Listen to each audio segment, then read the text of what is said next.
হযরত মুসা আলাইহিসসালাম একদিন আল্লাহর কাছে জিজ্ঞাসা করলেন, হে আল্লাহ, আমার অনুসারীদের মধ্যে কে সবচেয়ে বড় পাপী? আল্লাহ উত্তরে বললেন, যে ব্যক্তি সর্বপ্রথম এই পথ অতিক্রম করবে সেই ব্যক্তি হলো তোমার অনুসারীদের মধ্যে বড় পাপী। আল্লাহর কথা অনুযায়ী হযরত মুসা আলাইহিসসালাম বসে দেখছেন। কিছুক্ষণ পর দেখলেন এক ব্যক্তি ছোট একটি ছেলেকে কোলে করে পথ অতিক্রম করছে।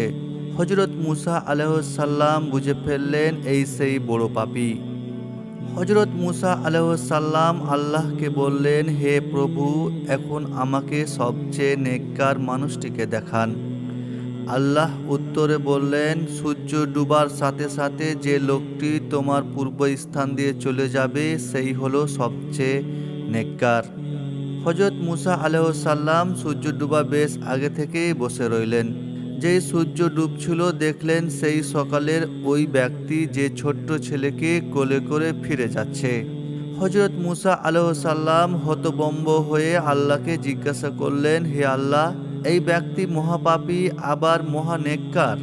আল্লাহ বললেন, হে মুসা, সকালে যখন ওই ব্যক্তি ছেলেকে সাথে নিয়ে তোমাকে অতিক্রম করে জঙ্গলে প্রবেশ করলো, তখন কোলের ছেলেটি বাবাকে প্রশ্ন করেছিল, বাবা, এই জঙ্গল কত বড়?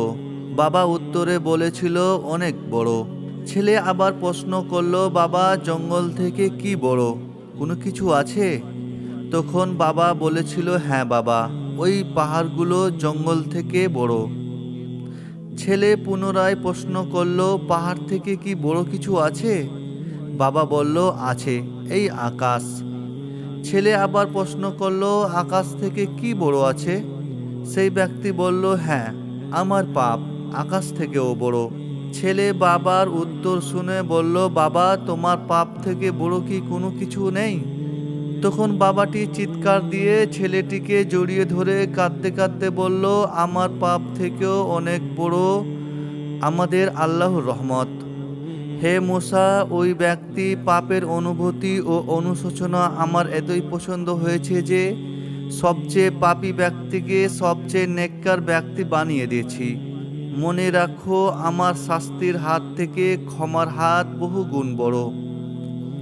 হে আল্লাহ, আপনি আমাদের সকলকে পিছনের গুনাহসমূহ ক্ষমা করে সামনের দিনগুলোকে সত্য পথে চলার তৌফিক দান করুন। আমিন।